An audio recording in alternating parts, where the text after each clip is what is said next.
बहुत समय पहले भारतवर्ष में अश्वपति नाम के एक पराक्रमी और धर्मात्मा राजा राज्य करते थे। उनके पास अपार धन, वैभव और विशाल साम्राज्य था, लेकिन एक ऐसी कमी थी जिसने उनके जीवन की सारी खुशियां अधूरी। ओम सवित्रये नमः।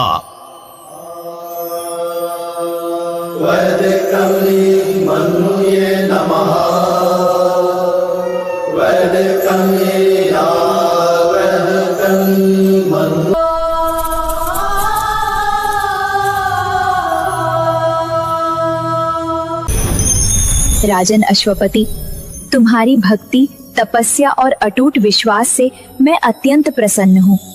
मैं तुम्हें एक तेजस्विनी, धर्मपरायण, बुद्धिमान और महान पुत्री का वरदान देती हूँ। उसका नाम सावित्री होगा।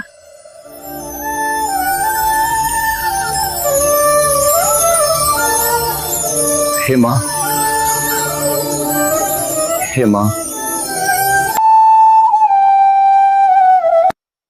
देवी सावित्री के वरदान के कुछ समय बाद रानी मालवी ने एक तेजस्विनी कन्या को जन्म दिया। समय बीतता गया। राजकुमारी सावित्री बड़ी होकर अद्भुत रूप, ज्ञान और संस्कारों से संपन्न हुई।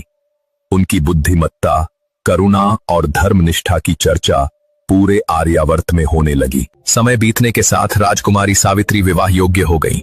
राजा अश्वपति ने अपनी पुत्री से कहा कि अब समय आ गया है, ये तो अनुकुंभर है। पुत्री सावित्री, तुम स्वयं अपने योग्य जीवन साथी का चयन करो। मुझे तुम्हारे निर्णय पर पूर्ण विश्वास है।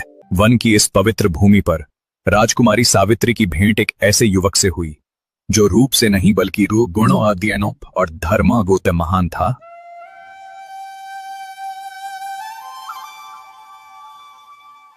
देवर्षि नारद राजसभा में पधारे।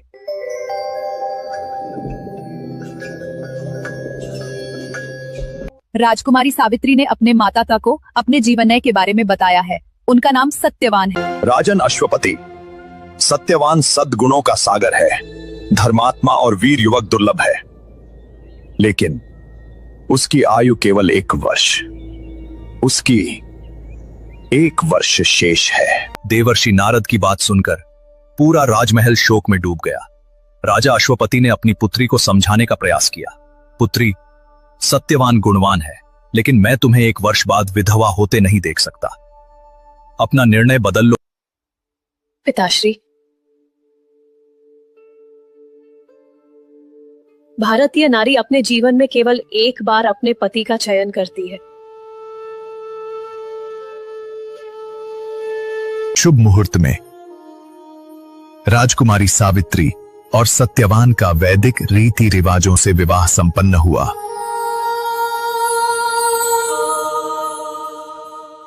यह केवल 2 आत्माओं का नहीं, वह दिन आ चुका था जिसका भय सावित्री को पूरे 1 वर्ष से था।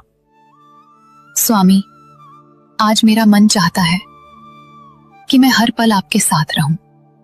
तो आइए, आज का पूरा दिन हम साथ बिताएंगे। वह क्षण आ चुका था जिसकी भविष्यवाणी देवर्षि नारद ने 1 वर्ष पहले की थी। सावित्री, मेरे सिर में असहनीय पीड़ा हो रही है। स्वामी, घबराइए मत।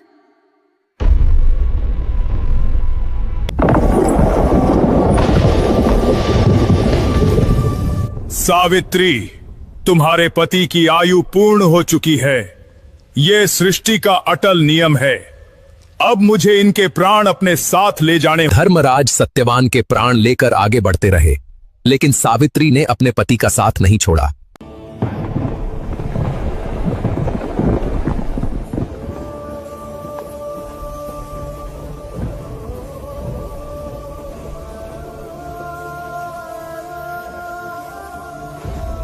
टूट निष्ठा और धर्मपालन को देखकर धर्मराज आज भी प्रश्नवित हो उठे। उन्होंने सावित्रता सहस्त्र निष्ठा की। सत्यवान के प्राणों के अतिरिक्त तुम मुझसे एक वरदान मांग सकती हो। हे राजमुक्त धर्मराज, यदि यार महार या उन्होंने प्रसन्न है, सत्यवान के प्राणों को छोड़कर एक अंतिम वरदान मांगो। हे धर्मराज, मुझे सत्यवान से उत्पन्न 100 तेजस्वी पुत्रों का वरदान दीजिए। धर्मराज, पति के बिना पुत्र कैसे जन्म लेंगे? यदि सत्यवान जीवित नहीं रहेंगे तो आपका दिया हुआ वरदान कैसे पूर्ण होगा? सावित्री, तुमने धर्म और सत्य की रक्षा की।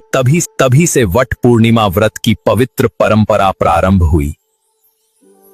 आज भी विवाहित महिलाएं अपने पति की दीर्घायु और अखंड सौभाग्य के लिए श्रद्धा से ये व्रत करती हैं।